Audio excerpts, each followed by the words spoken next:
Muy buenas noches, distinguidos amigos y amigas de la página del Vigilante Internacional Noticias, amigos de La Voz de Frankie, amigos que nos escuchan también a través de la página en New Jersey y Filadelfia de Personajes de la Calle, mi página personal de Francisco Rodríguez Napoleoni. Hoy tenemos un invitado que tiene la experiencia y la capacidad abiertamente para orientar al pueblo de Puerto Rico sobre todo lo que ha venido ocurriendo en nuestro país desde el pasado domingo 9 de agosto. Puerto Rico fue testigo de uno de los episodios más desagradables y atropellados contra una de sus instituciones más sensitivas y delicadas del país. El mal manejo del proceso primarista y la constante falla en los procedimientos electorales y administrativos en la Comisión Estatal de Elecciones ha causado un enorme desasosiego y desconfianza por parte de todos los observadores objetivos y también de los comisionados electorales. Una persona que pueda orientarnos objetivamente y que pueda hablarnos sobre este proceso tiene que ser alguien que haya estado allí dentro de este proceso, pero que también tenga la seriedad y la objetividad de hacerlo. Hemos invitado en esta noche al licenciado Héctor Luis Acevedo, pasado alcalde de San Juan, comisionado electoral por el Partido Popular Democrático y secretario de Estado. Buenas noches, licenciado. Muy buenas noches, Frankie. Muchos saludos a todos los amigos y amigas que nos escuchan. Licenciado, por lo general nosotros empezamos con una pregunta básica, ¿verdad? Que se la hacemos a todos los aspirantes a puesto electivo. En este caso, pues usted no aspira a ningún puesto, pero es importante hacerla, ¿verdad? Para no perder la costumbre. ¿Por qué y para qué? ¿Por qué y para qué se enmendó la ley electoral a unos pocos meses de esta elección general del año 2020? Pues mira, yo tuve la oportunidad de participar en 1982 y 83 del conjunto de partidos que logró el consenso de la ley electoral de Puerto Rico. Con una enmienda, ese consenso ha permeado hasta este año 2020. Ese consenso pues requería la distribución de funciones, el operar por consenso. Este cuatrenio es importante que nuestros amigos sepan que empezó mal. El gobernador Ricardo Rosselló, en vez de someter el nombramiento del presidente a que los comisionados, como dice la ley, se pusieran de acuerdo, pues cogió y lo anunció como si fuera miembro de su gabinete. Al presidente de la comisión que va a juzgar los votos de él. Por eso es que hay cierto distanciamiento y se busca un consenso porque esa persona toma determinaciones cruciales. Y déjeme decirle que yo tuve la oportunidad de participar en 1980. Yo tuve 9 años casi de comisionado electoral desde que fui arrestado en Valencia por objetar. ¿En qué año usted comenzó sus funciones como comisionado electoral?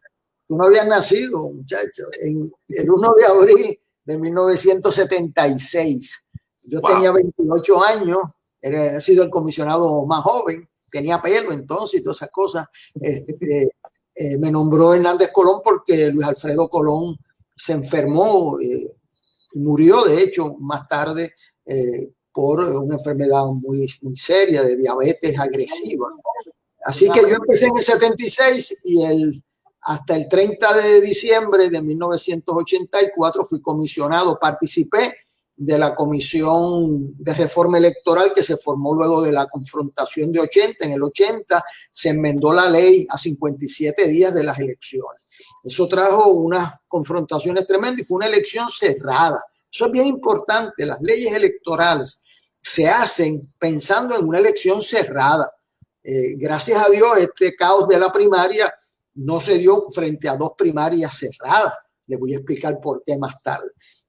Después participé de ese esfuerzo que fue exitoso y participé también de 2 redistribuciones electorales en el año 2003 y en el año 2011 que se hicieron por consenso, la que distribuye los escaños para los legisladores. Así que también participé junto a Poto Paniagua y el decano Cupril y Miguel Hernández Agosto, que en paz descanse, de la propuesta que se hizo para el financiamiento electoral. O sea que yo he participado de 5 consensos electorales que es importantísimo que gane el que tenga los votos limpios, ¿verdad?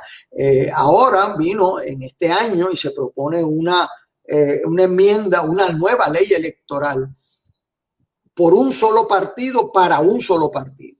Y déjeme decirle que hace un año yo testifiqué diciendo, mire, esta enmienda que ustedes proponen, el voto electrónico, eso en Estados Unidos ya lo han desprestigiado los republicanos y los demócratas, todos, y siguieron con el voto electrónico. Y ahora ustedes quieren evitar que se cuenten los votos como los emiten los electores. El elector en Puerto Rico vota dentro de un retrato por un candidato y ustedes quieren declarar nulo ese voto, y eso ya el Supremo por unanimidad lo determinó. Bueno, siguieron adelante hasta que el FBI le escribió a la gobernadora diciéndole que el voto electrónico era un voto altamente peligroso, con 4 agencias federales detrás, y entonces sacaron el voto electrónico, pero lo aprobaron 2 veces en la legislatura. Eso es importante.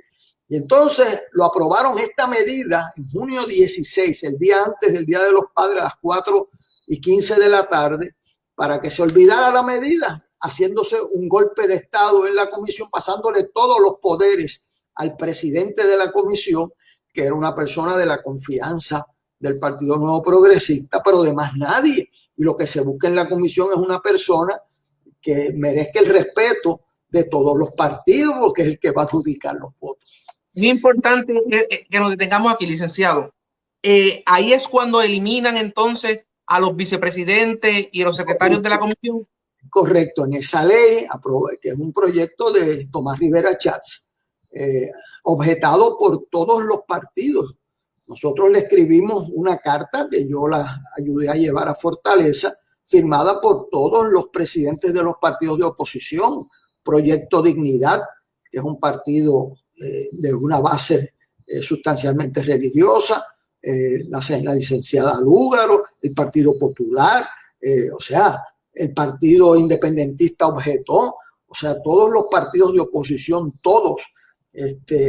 Y este proyecto lo aprobaron en contra de todas esas posiciones. Le pedimos que el Departamento de Justicia opinara porque está en contra de las decisiones del Supremo.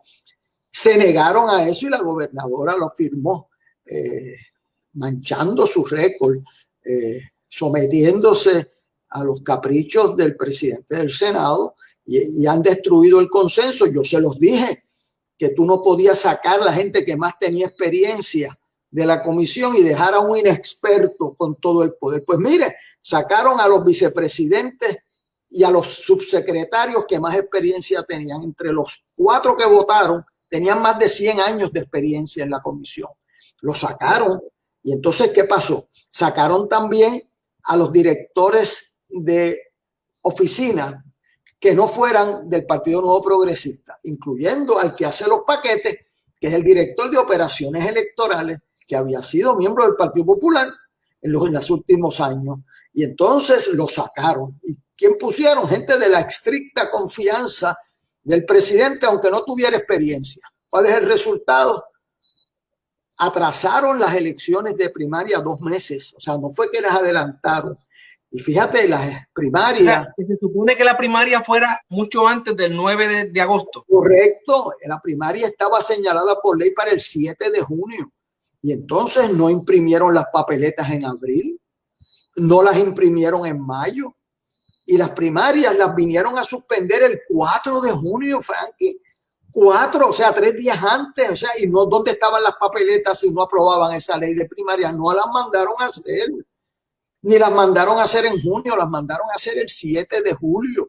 Eso es una negligencia crasa.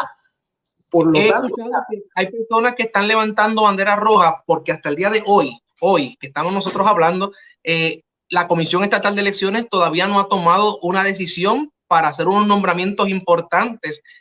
Incluso ayer se había visto en la televisión que los 4 comisionados, 5 comisionados, hay 4 que están en contra de un planteamiento, porque hay un solo comisionado, que es el del PNP, que quiere atribuirse, ¿verdad?, todas las gestiones sin llevar nada sobre la mesa y tomar en consideración a los demás. Pero fíjese, hay que ver qué día habla, porque el mismo día que dijeron eso ayer, antes de ayer, dijeron que iban a haber para someter una terna, que le sometieran una terna de candidatos para suplantar al presidente actual. Eso lo dijeron en el Canal 4 de televisión y lo dijo Pierluisi en el periódico. El día siguiente hacen lo contrario. ¿Por qué? Porque están pensando que es mejor tener una persona de la estricta confianza política, aunque sea un incompetente craso en la historia de Puerto Rico. Nunca se había suspendido un evento ni aún en la Segunda Guerra Mundial. O sea, ni en Estados Unidos en la Guerra Civil. Votaron por Lincoln en la Guerra Civil. Aquí en la Segunda Guerra Mundial en el 44 los soldados votaron. Aquí votó todo el mundo. O sea, y entonces, ¿cómo es posible que a esta altura, en el 2020, nosotros le demos 2 meses adicionales a la comisión? No mandaron a hacer las papeletas y después estaban que no les daba el tiempo. Claro que no les daba, pero no solamente eso, sino que le mintieron al país diciendo van a llegar las papeletas, esto está en camino, vamos a lograrlo, y ya sabían que era virtualmente imposible. Y por eso pasó algo que es sumamente importante en la historia de Puerto Rico. El mismo día del evento suspenden en el 60% de los colegios la votación del PNP y del Partido Popular. Y no hubo un solo incidente que lamentar. Aquí no hubo una pelea. Aquí no se formó un revolú ni quemaron gomas en ningún sitio, ni mataron a nadie. Y los funcionarios de colegio del PNP y del Partido Popular acudieron arriesgando su vida.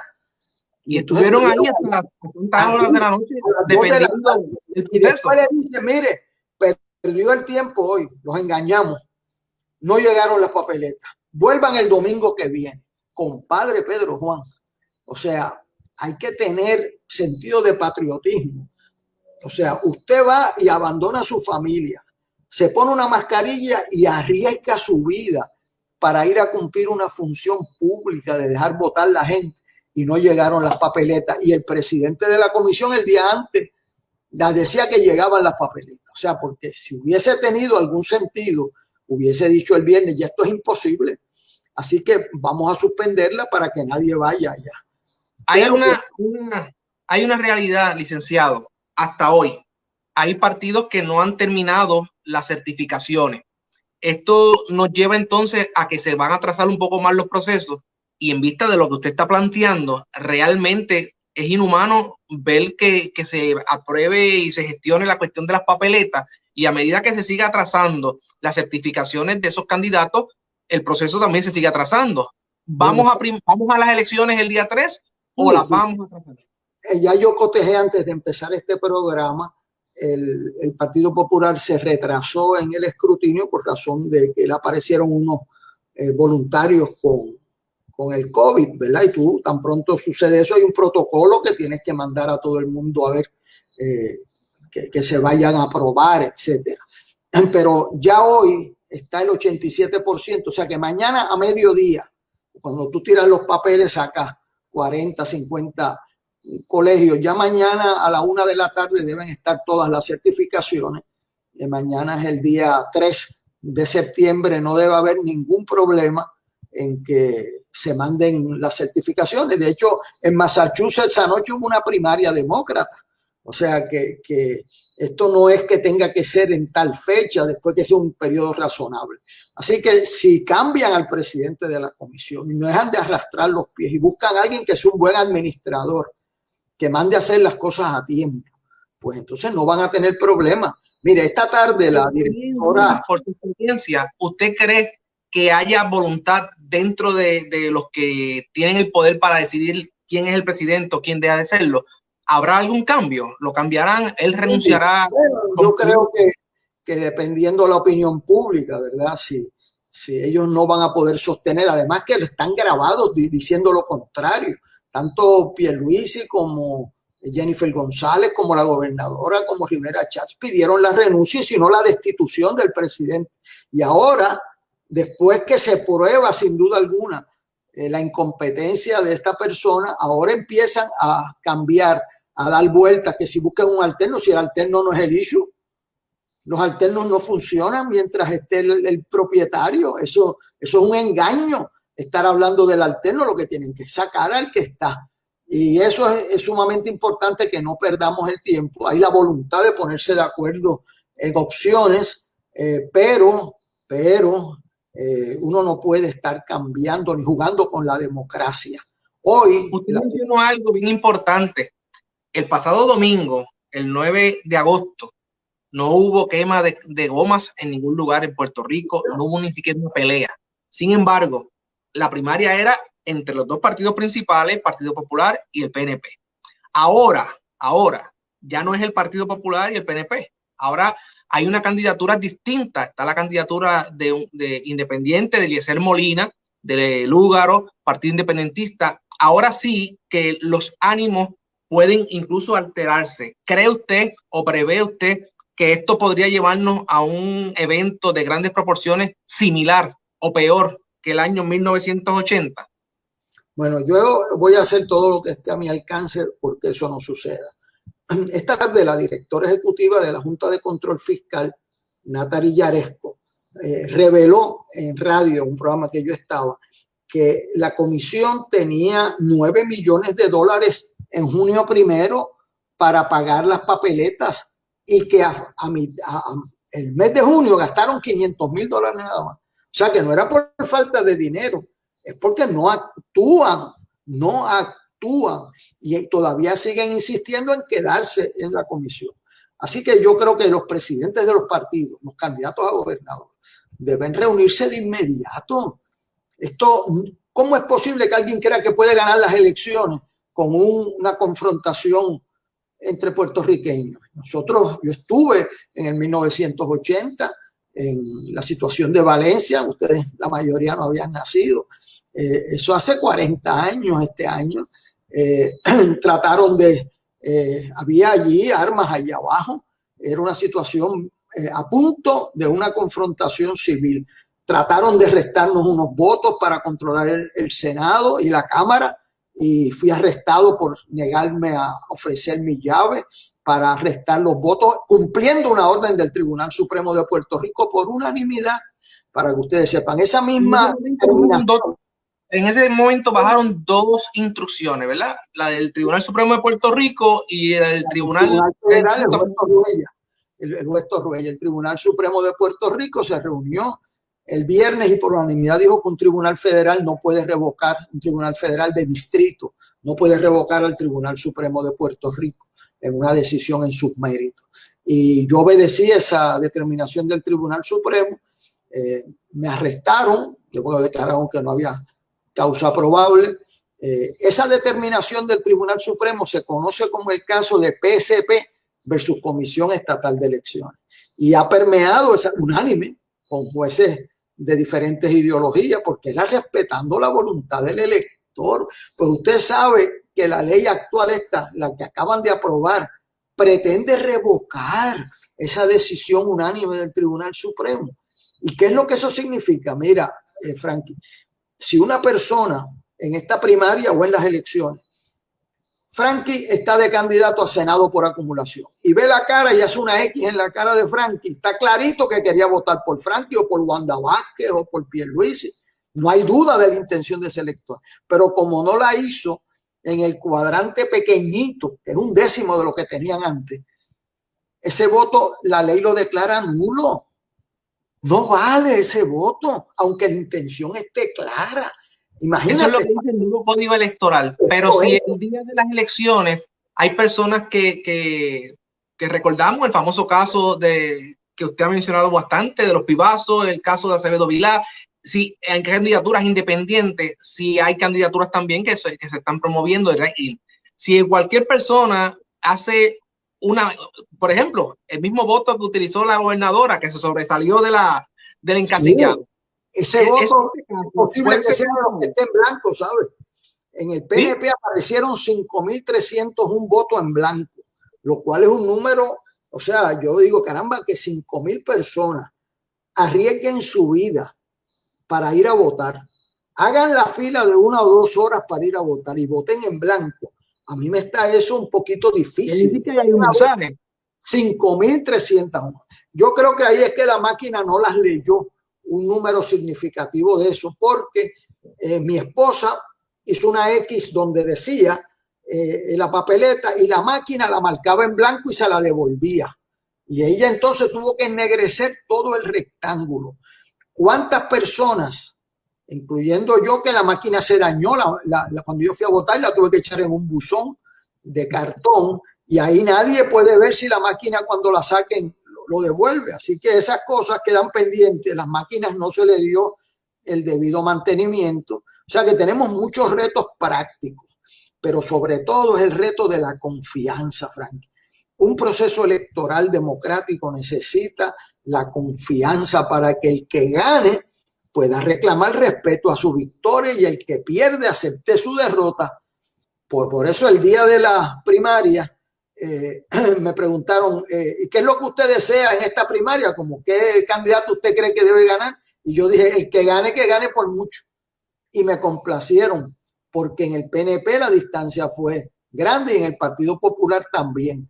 Imagínate, y eso nadie lo ha discutido, en que el lunes, o sea, el día de las primarias y el lunes siguiente y aún el martes, el 26% de los colegios en el Partido Popular y el 20% en el PNP no estaba reportado. Imagínate el 20%, si esa primaria entre la gobernadora y Pierluisi hubiese sido por 3 o 4 mil votos, se forma un revolú aquí porque no habían resultados oficiales. O sea, hay problemas en la comisión serios y nos vino a salvar la situación del comportamiento ejemplar del pueblo, de los funcionarios, y que la primaria fuera amplia. No juguemos con el futuro de Puerto Rico, no juguemos con tener una elección cerrada y que entonces no se sepa si entró un partido u otro y que el presidente de la comisión sea una persona desprestigiada. Puerto Rico necesita tener instituciones fuertes. La comisión necesita tener un presidente respetable y respetado por todos los partidos. Esta es hora de ponernos de acuerdo en quién va a contar los votos y que gane el que los tenga, pero no pueden buscar la ley para amarrar la comisión por encima de los votantes. Eso no lo pueden hacer y no se le va a permitir. Hay una noticia que se circuló el mismo día 9 y también se repitió el caso el día 16. Personas que encontraron supuestamente papeletas y urnas, incluso máquinas que dejaron abandonadas. Específicamente, ¿puede haber algún señalamiento legal contra el funcionario de colegio que recogió esa máquina o ese equipo electoral en la Junta de Inscripción Permanente y lo dejó prácticamente votado? Son dos aspectos diferentes. Una es que las papeletas, para que sean válidas, tienen que estar iniciadas por los funcionarios. O sea, y que sean validadas por la máquina y tienen su código de entrada los funcionarios de colegio. O sea, que el que aparezca unas papeletas en un colegio no necesariamente significa que hubo fraude, etcétera. Y eso es importante tenerlo claro porque no mina la credibilidad del resultado. Pero es indebido de que un funcionario no entregara eso como corresponde a la Junta de Unidad Electoral o que la Junta no lo entregara al precinto correspondiente que lo preside un juez en la Junta Local de Primaria, ¿verdad? Que eso es importante. Así que son dos cosas diferentes. Yo creo que para toda la barbaridad que sucedieron pocas cosas irregulares. O sea, la irregularidad fue que no salieron las papeletas. El día antes, Frankie, tú no se recuerda, estaban los camiones en Irán Bison esperando todo el día para llevar las papeletas. Todo y ese mismo día, a las 6 de la tarde, los comisionados hicieron declaraciones individuales que sí, que ya estaba todo listo. Y eso es una falla en esta parte. Oh, sí, yo le he señalado que es una falla compartida, principal la responsabilidad del presidente de la comisión, pero los partidos también comparten parte de esa responsabilidad de no haber suspendido la primaria a tiempo o no haber que era ordenar las papeletas a tiempo. Tú sabes que esta semana fue que ordenaron las papeletas para las elecciones. ¿Por qué las tenían que esperar a agosto para ordenar si las elecciones son en noviembre? Y si hay una huelga ahora en Canadá, o si hay una huelga de la transportación marítima, o si hay un huracán, todas esas cosas, o sea... Hay algo que me preocupa, hay una sola imprenta en Puerto Rico y una sola imprenta en el mundo entero que pueda producir solamente las papeletas de la Comisión Estatal de Elecciones. Eso no es correcto. En Estados Unidos hay varias imprentas. Claro, entonces, ¿cuál es el compromiso con esa única imprenta y no buscamos otras alternativas para aligerar el proceso? La compañía Dominion, que es la que dueña, o sea, la que vendió las máquinas y la que tiene la garantía de la integridad de las máquinas para que no puedan ser alteradas. Ellos requieren un tipo de imprenta y un tipo de papel que la máquina lo pueda leer. Ese papel y esa imprenta no es cualquier imprenta. Entonces hay imprentas en Estados Unidos que están haciendo esas imprentas, uso de ellas para las elecciones de Estados Unidos. Eso hay que tenerlo en cuenta. Entonces, si puede ser en una imprenta en Puerto Rico con las debidas garantías, pues es más fácil cotejar, ¿verdad? Porque yo, cuando era comisionado electoral, usted sabe dónde yo estaba por las noches, ¿verdad? En la imprenta, velando que tuvieran los guardias. Tenía gente mía allí certificando, porque ahora esto no es ningún relajo, ¿verdad? Pero usted tiene que velar, son un montón de papeletas que hay que hacer. Es algo que el electorado, y vamos a aprovechar explicarles a ustedes que la papeleta de un precinto 1, digamos, el viejo San Juan, es diferente a la papeleta del precinto 2. ¿Por qué? Porque cambia el representante y también el orden de acumulación. Los partidos ponen a sus candidatos por acumulación en diferente orden, dependiendo los precintos. Se le congeló, parece, el sistema, licenciado. Estoy aquí. Yo estoy presente. Mira, a ver, me confirma. ¿Me escucha, Frankie?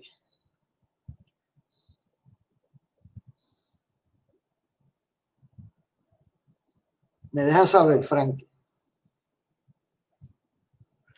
Yo te veo a ti congelado.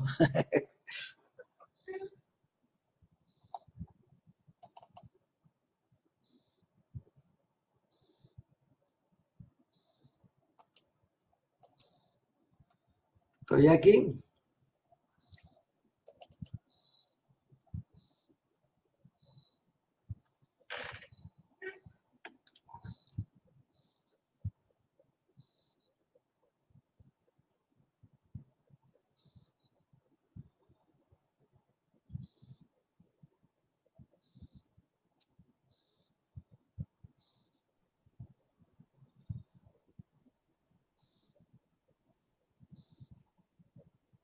¿Me escucha, licenciado? Te escucho y te veo. Sí, disculpe, parece que se nos cayó el sistema, pero seguimos. Seguimos. Estaba explicando. Sí, vamos, nos está explicando del proceso de las papeletas. En Puerto Rico los partidos rotan los candidatos por acumulación. ¿Por qué? Porque en la papeleta de las elecciones, y esto es importante porque en las primarias la gente votó por 6 candidatos por acumulación para el Senado y por 6 candidatos por acumulación para la Cámara. En las elecciones no es así. Y como nadie lo explicó en las elecciones pasadas, se perdieron decenas de miles de votos, porque en las elecciones usted puede votar por un senador por acumulación y por un representante por acumulación nada más, no por 6. Entonces la gente empezó en las elecciones, le voy a dar un voto a este candidato, le voy a dar un voto, y el resultado es que anularon esa parte de la papeleta. Decenas de miles que pueden haber sido decisivos. ¿Qué pasó entonces? Que nosotros tenemos que entender que las papeletas del precinto 1 son diferentes al precinto 2. O sea que se tiene que hacer una papeleta legislativa diferente. La de gobernador y comisionado es la misma en todos sitios.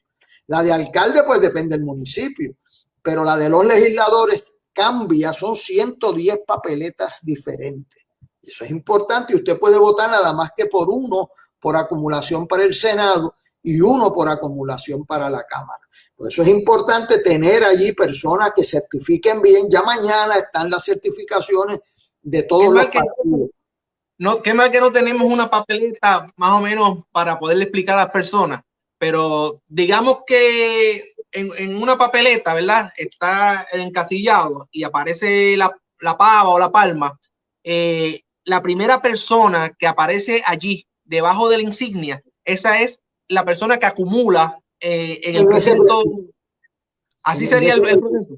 Eso es importante que el electorado sepa que en las elecciones, en la papeleta legislativa, para acumulación, si usted vota por la insignia de un partido, el primer candidato al Senado por acumulación y el primer candidato a la Cámara por acumulación se llevan el voto íntegro de ese partido. O sea, si usted votó por La Palma, pues el primero del PNP que aparece en el Senado y el primero en la Cámara. Y si votó por La Pava, igual.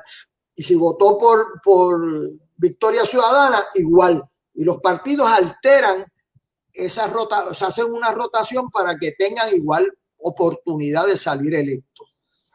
Yo he tenido la oportunidad de hablar con candidatos de todos los partidos, Popular, PNP, Independentista, Victoria Ciudadana e incluso Independiente. Pero hay ciudadanos que me han preguntado, por ejemplo, para hacer la composición de la legislatura, ¿verdad? Llegar a los 50 y pico y los 30 y pico por acá, ¿cómo finalmente se va a componer la legislatura, ¿verdad? Si las personas buscan a cada una de estas candidaturas independientes o por partido, digamos que a mí me gusta un candidato que es fantástico en un partido y voy y lo busqué y voté, pero decidí votar directamente por candidatura y no íntegro. ¿Cómo decidimos qué candidatos entran finalmente y cuáles se quedan? Muy bien, pues a base del número total de votos que acumulan.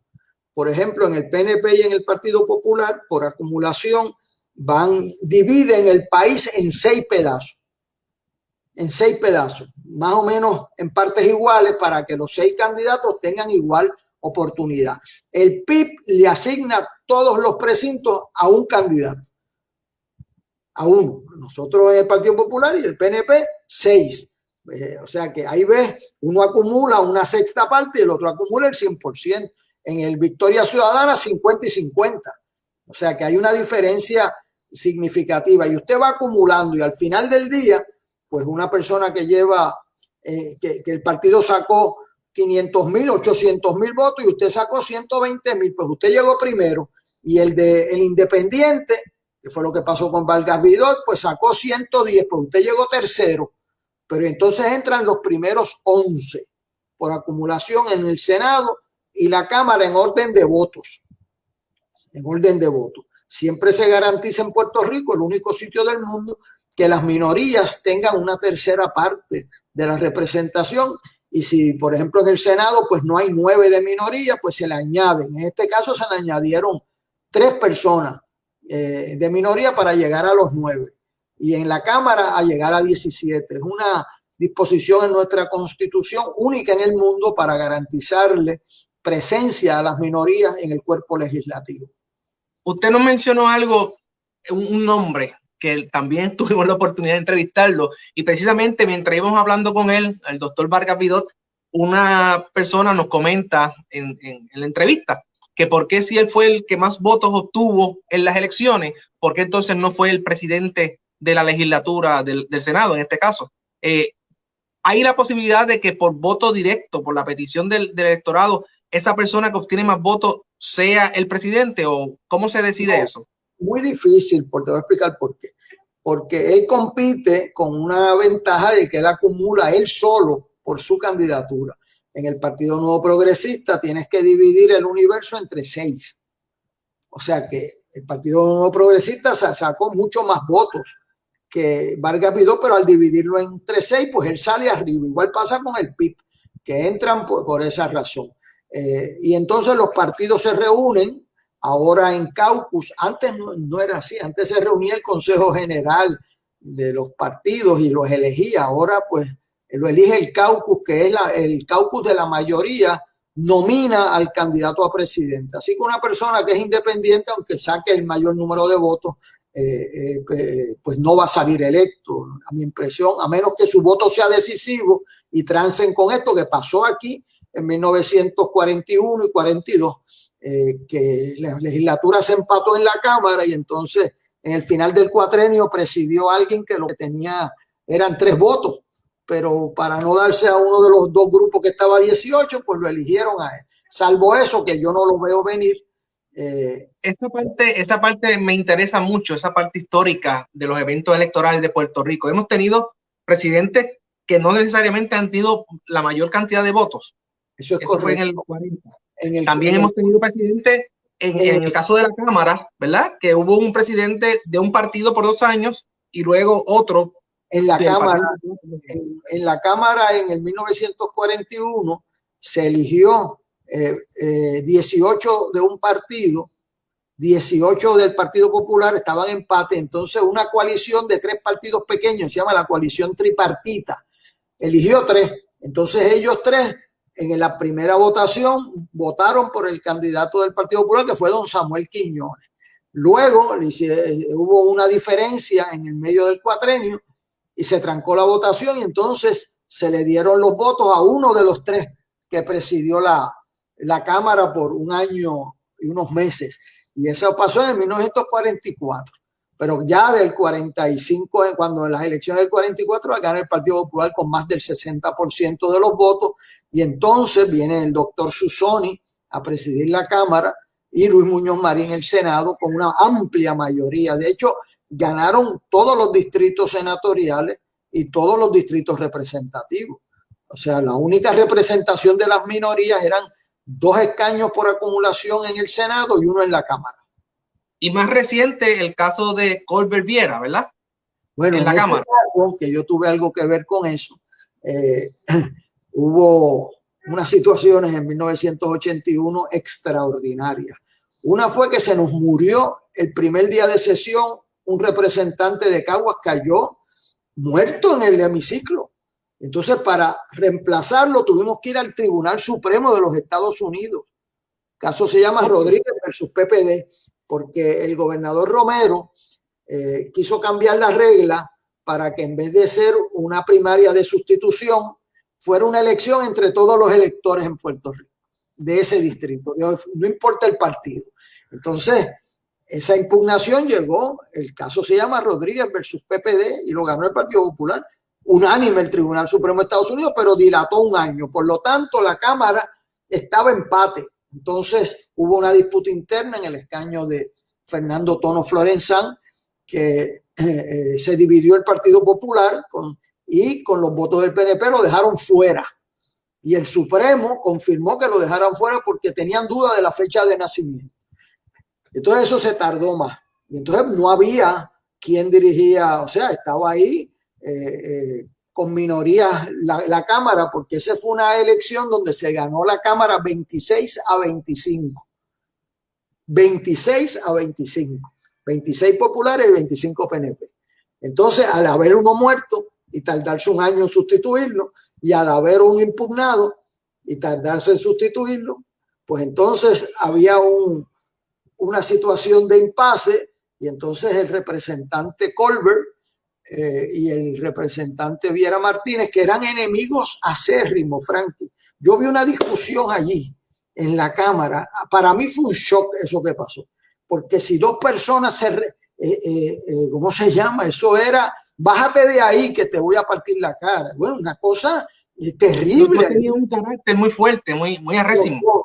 Los 2, bueno, bien fuerte eso. Y entonces de momento yo oigo por la radio que se pusieron de acuerdo para 2 años que presidiera Viera y 2 Colbert. Y yo no lo podía creer. Si esa gente no se sientan a hablar, pues mira, ¿cómo es que dice en Estados Unidos? Dice, politics make strange bedfellows. La política junta gente bien extraña. Pues ese pacto, yo decía, esto no puede ser. Aquí me tienen que estar cogiendo a mí de bobo, porque eso no se hablan. Y entonces se sentaron y se distribuyeron 2 años para Colbert y 2 años para Viera Martínez. Licenciado, la cultura de Puerto Rico, ¿verdad? Hay personas serias que han decidido mantenerse al margen de lo que son los procesos de las candidaturas y de participar en esto de la política, ¿verdad? Porque hoy día, pues, todo cambia y ha sido muy acelerada la cosa. Ahora más con las redes sociales, le cogen la imagen a cualquier persona, la credibilidad, la reputación, todo se va al piso en cuestión de 2 segundos. Sin embargo, estos detalles que usted ha tocado en esta noche me parecen muy importantes en términos educativos para el país por 2 razones. Número 1, la seriedad, que cuando usted empeña una palabra o hace una promesa, lo tiene que hacer con la intención de que pues, puedan cumplirse y que pueda haber ese respeto mutuo entre las dos personas que hablan. Lo segundo, hay un caso, mira a ver si le suena a usted, de una persona que se llamaba Justo Méndez. Ni se ¿Lo conoció? Lo conocí muy bien a Justo Méndez, ni se rinde ni se vende, decía. Y hay un caso que me gustaría que usted haga referencia a él, porque lo conocí por una persona y lo conocí en el libro La voluntad abre camino, donde Justo Méndez no pensaba como usted en un caso determinado y le dijo, yo no estoy con usted, pero te voy a llevar para que consigas los otros votos, pero con mi voto no cuente. Algo así fue. Pues mire, Eso es ese tipo de personalidad política. ¿Usted lo ha visto últimamente bueno, en este ambiente? No es tan común ahora como antes, pero déjeme decirle lo siguiente. A mí me preguntan, ¿y cómo es posible que ustedes se pusieran de acuerdo en la ley electoral? ¿Y cómo es posible que se pusieran de acuerdo en la redistribución electoral? ¿Y cómo es posible que se pusieran de acuerdo en lo del financiamiento? Él era estadista, ¿verdad? Ah, él era estadista. Justo Méndez, sí, pero hablamos de Justo Méndez ya mismo. Pues yo le digo, mire, la pregunta que tú hiciste, yo me pude poner de acuerdo con eso porque eran gente de palabra. Cuando Kryzanowski o David Noriega le daban la palabra a uno, palabras que cumplían. ¿Ok? Cuando el decano Cupril empeñaba su palabra de que este es el acuerdo de caballeros y esto es lo que va. Después no había una reconsideración, era la palabra empeñada. Virgilio Ramos, que en paz descanse, acaba de morir, representó al PNP en 3 redistribuciones electorales, yo participé en 2 de ellas. Mire, le voy a decir un incidente. El primer día de la redistribución última, el primer día que nos reunimos en su oficina, él me dice, ¿qué es lo más que te importa a ti en esta redistribución? Y yo digo, bueno, el precinto 2, donde estamos, que ahí está la comunidad mita, el precinto 2, yo la quiero mantener íntegra. Muy bien. ¿Y a ti qué es lo más? Que el presidente de la Cámara pueda votar en su precinto, que es de San Lorenzo, Aponte. Entonces, pues yo le dije, bueno, pues yo voy a cumplir mi parte para que se dé lo tuyo y tú te... Eso es algo. Después, una semana después, presentan una propuesta dividiendo el precinto 2 por la avenida Roosevelt. Y yo cogí y le dije, esta es la propuesta tuya, Virgilio, pues yo no tengo más nada que hablar con usted y me levanto y me voy. Yo no hablo con gente que no tienen palabra y me levanté. Y él me dice, ¿qué pasa? ¿Qué pasa? Y yo cogí, me levanté y me fui. Cuando estaba llegando, él tenía la oficina allí cerca de la Muñoz Rivera. Yo estaba llegando al hospital del maestro, yéndome para casa del coraje que tenía. Y entonces llegó una llamada de Virgilio y yo la cojo y me dice, mira para atrás, que eso fue un error de los muchachos míos que no siguieron mis instrucciones. Yo soy un hombre de palabra. Y yo volví para atrás y usted va a ver que en el precinto 2 de San Juan, en vez de pasar por la Roosevelt, la división es por la calle Quisqueya y se mantuvo la comunidad. Y va a ver que el presidente de la Cámara, José Aponte, el expresidente, votó en San Lorenzo porque yo busqué la forma para que votara en San Lorenzo en su precinto donde vive y no en el otro precinto. Y cumplimos la palabra. Ahora usted sabe cómo se cumple, cómo se logran acuerdos. Si usted no tiene confiabilidad en gente seria que tenga palabra, puede ser del partido que sea, pero tú no puedes tener gente que hoy digan una cosa y mañana no cumplan su palabra. Así que yo he logrado los acuerdos con Poto Paniagua, con el decano Cupril, con Virgilio Ramos, con Peter Kryzanowski, con David Noriega, porque son gente de palabra. Y eso en una democracia es sustancial porque que gane el que tenga los votos, pero tú no puedes querer. Igual que con Belaval me daba, el comisionado del PNP, me decía, ese voto es nulo para el Partido Popular. Y yo le traía uno igual del PNP y me decía, pues no, igualmente nulo. O sea, la gente de palabra, gente seria, son gente de la democracia, igual que César Vázquez, que es PNP, palabra que empeñaba, palabra que cumplía. Entonces yo fui a la Cámara y le dije, ¿ustedes han visto a alguien más en este foro hablar bien de sus adversarios? Porque yo he pasado hablando aquí de los PNP y los pipiolos que tienen palabras. Más nadie ha hablado bien de sus adversarios aquí. Pues vamos a aprender a reconocer en el adversario que somos todos indispensables para que haya un bienestar y confiabilidad en Puerto Rico y que si gana el PIB un escaño, pues se les respeta ese escaño. Si gana Vargas Vidó, se les respetan los votos. Si gana el PNP la gobernación, si gana el Partido Popular, el que tenga los votos que gane. Pero los procesos electorales tienen que estar limpios y confiables. Así, licenciado, yo sé que nos encanta este tema y nos apasiona, pero hay otro tema que me preocupa grandemente. Vamos ahora, yo no sé si quizás tenga algo que ver una con otra, ¿verdad? Pero el segundo tema que quiero, porque no quiero abusar mucho de su tiempo, el segundo tema que me interesa que toquemos es lo que ha ocurrido en el Departamento de Estado de Puerto Rico. Para mí personalmente, entiendo que el Departamento de Estado está siendo jamaqueado de lado a lado y que es triste ver cómo un departamento que requiere de seriedad y de firmeza se está viendo vulnerable a interpretaciones buenas, malas y malísimas. Lo último es la intervención de los partidos políticos dentro del Departamento de Estado diciendo qué corporación puede ser certificada, cuál no y demás. Usted fue comisionado, usted fue secretario de Estado de 1985 al 88, antes de ser alcalde de San Juan.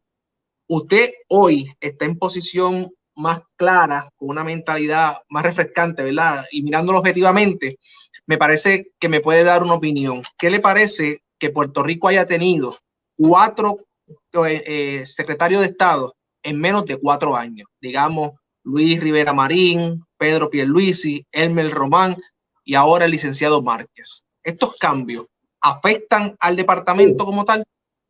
Definitivamente las instituciones en Puerto Rico necesitan estabilidad. O sea, cuando tú ves los grandes desarrollos de Puerto Rico, pues tú sabes que si vas a bregar con la universidad, pues don Jaime le brindaba estabilidad. Si vas a bregar con el deporte y el olimpismo, don Germán Riquejoff le brindaba estabilidad. Si vas a bregar con traer industrias a Puerto Rico, Teodoro Moscoso, Tito Colorado le brindaban estabilidad, porque habían estado un tiempo allí. O sea, tú no puedes estar cambiando la gente todo el tiempo. El Departamento de Estado lo han ocupado gente muy honorable, Roberto Sánchez Vilella, don Fernando Chardón. Yo hice un libro sobre don Fernando Chardón y es un libro que me da mucha alegría porque demuestra la capacidad de subirse, de crecer sobre las posiciones. Yo fui secretario de Estado 3 años de Puerto Rico, considero que son de los mejores 3 años. 14 jefes de gobierno y de Estado visitaron a Puerto Rico en esos 3 años. Tuvimos relaciones excelentes con República Dominicana, con Costa Rica, con Guatemala. Vino el presidente Cerezo de Guatemala a visitarnos antes de ir a Estados Unidos. O sea, unos honores bien grandes.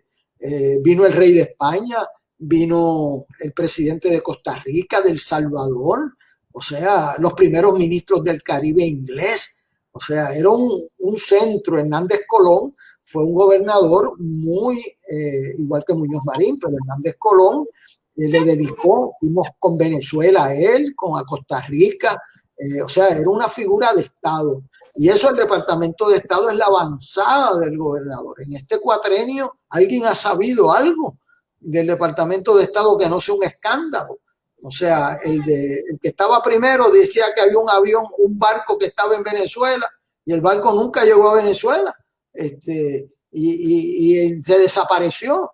El otro bregando con otros escándalos, uno duró 2 semanas en un puesto. O sea, es una institución importante porque es la cara de Puerto Rico ante el mundo. Tito Colorado y yo viajamos en casi todo el Caribe. Y fuimos con propuestas concretas, con misiones culturales. Yo llevé a Ruf Fernández a Costa Rica, con 2 pasados presidentes de Costa Rica en el Teatro Nacional. Y nosotros, para que ustedes sepan, cuando nosotros fuimos allí, pues nosotros averiguamos cuál es la canción en Mi Viejo San Juan o Preciosa de allí, y era La Guaria Morada. Cuando Ruf Fernández abrió esa canción, tembló aquello y no apagaba. El aplauso a Ruf Fernández, puertorriqueña, en el Teatro Nacional de Costa Rica, no bajaba. y Russo empezó a llorar allí. Una cosa espectacular para un puertorriqueño. En Guatemala, el presidente Cerezo interrumpió una reunión de gabinete para ir a saludar a los artistas puertorriqueños. O sea, en República Dominicana, las atenciones de los presidentes dominicanos a Puerto Rico. Hernández Colón decía que quien mejor tocaba la borinqueña era la banda nacional de la República Dominicana. O sea, el Departamento de Estado, allí con Nicolás Gautier, Carlos Ortiz Morales, Eira, los secretarios auxiliares de Relaciones Exteriores, los conocían los presidentes. Presidente venezolano le dice, mira, a Hernández Colón, el alma secreta de Puerto Rico, es la secretaria auxiliar de Puerto Rico por nombre y apellido. O sea, eso es un orgullo, pero todo eso se ha disuelto con el tiempo. Así que es hora de volver a reconstruir instituciones que le han servido bien a este país. Hay un cúmulo de historia que hay que rescatar y hemos tenido un cuatrenio muy destructivo de las instituciones de Puerto Rico. Hay unas que se han afectado terribles, como el Departamento de Salud, ¿verdad?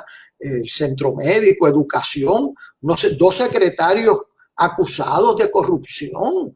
¿Pero qué es esto? O sea, el departamento, Puerto Rico necesita fortalecer sus instituciones porque son las que se quedan. Los funcionarios nosotros pasamos. Yo estuve 3 años en el Departamento de Estado, ahí está mi retrato, pero eso se fue y estuvo Chaldón, pero la institución se queda, las tradiciones, los valores, el respeto, y eso pues se ha diluido peligrosamente en este cuatrenio. Y son cosas que muchas veces en las entrevistas, en los programas y en los discursos de los políticos no las escuchamos, pero son bien importantes reseñarlas porque es, como usted mencionó, la cara del país, es la credibilidad del pueblo y de una oficina o un departamento que se extienden, ¿verdad? Manos para atraer inversionistas también al país. Con diplomacia académica. Mire, yo tengo uno de mis estudiantes que trabajó en el Departamento de Estado y no es de mi partido, pero es un estudiante excepcional. En ese programa de diplomacia académica vinieron gente de diferentes países aquí y entre ellos vino Ecuador. ¿Y qué pasó? Le ofreció un trabajo para dirigir la Oficina de Asuntos Internacionales de una universidad en Ecuador y allá está, para allá se fue. O sea, el prestigio de Puerto Rico. Lo que hizo los diferentes secretarios de Estado fueron excepcionales. Algunos participaron más en Estados Unidos como McClintock, pero los que trabajaron en el área internacional como Tito Colorado, Bernier, yo trabajé duro en esa área, pues el resultado de eso fue abrirle puertas a Puerto Rico en el área cultural, económica, y eso pues queda en nuestro haber. Y ahora pues vamos a tener que reconstruir porque Puerto Rico no puede seguir destruyendo sus instituciones. Estas instituciones quedan por siempre y en este cuatrenio no se salvó ni el Centro Médico, ni el Departamento de Educación, ni el Departamento de Estado y ahora la Comisión. ¿Para dónde vamos a llegar? O sea, hay que reconstruir rápido, que hay gente buena. Hay que seleccionar la gente por su capacidad de aportación a Puerto Rico, no necesariamente por el partido que pertenezca. Yo me recuerdo eso cuando yo pregunté quién es el mejor candidato para secretario de salud del municipio de San Juan, porque el doctor Borrás ya iba de salida. Me dijeron, bueno, yo cotejé, pues es Javier Morales, que es el epidemiólogo número 1 en ese momento, el infectólogo número 1 del país. Y entonces alguien me dijo, bueno, pero es independentista. Y yo le digo, ahora yo voy a buscar un médico por partido político. Tú buscas el mejor médico. Y allí fue uno de los mejores directores de salud en la historia de San Juan. ¿Y quién es la mejor que sabe de gobierno? Amparo Rodríguez, que es estadista. Pues esa es la tercera en la alcaldía. Amparo, pues eso es. Y la directora de subastas en San Juan. Pues Adacón, pues estadista, pues. Yo no la estoy, eso fue la famosa, y con eso yo creo que termino. Dice que Muñoz Marín llamó a un doctor que es estadista, Arbona, para que fuera secretario de salud en los años 50. Entonces el doctor Arbona fue donde Muñoz y le dijo, mire, don Luis, con mucho respeto, yo agradezco mucho este honor, pero es que yo soy estadista y yo no puedo aceptarle esa designación honrosa que usted me quiere hacer. Y me dice Muñoz, pero ven acá, ¿y quién te está mandando a ti a hablar en las tribunas? Pues eso estoy yo. Yo lo que quiero es que tú corras a los hospitales y esa salud pública.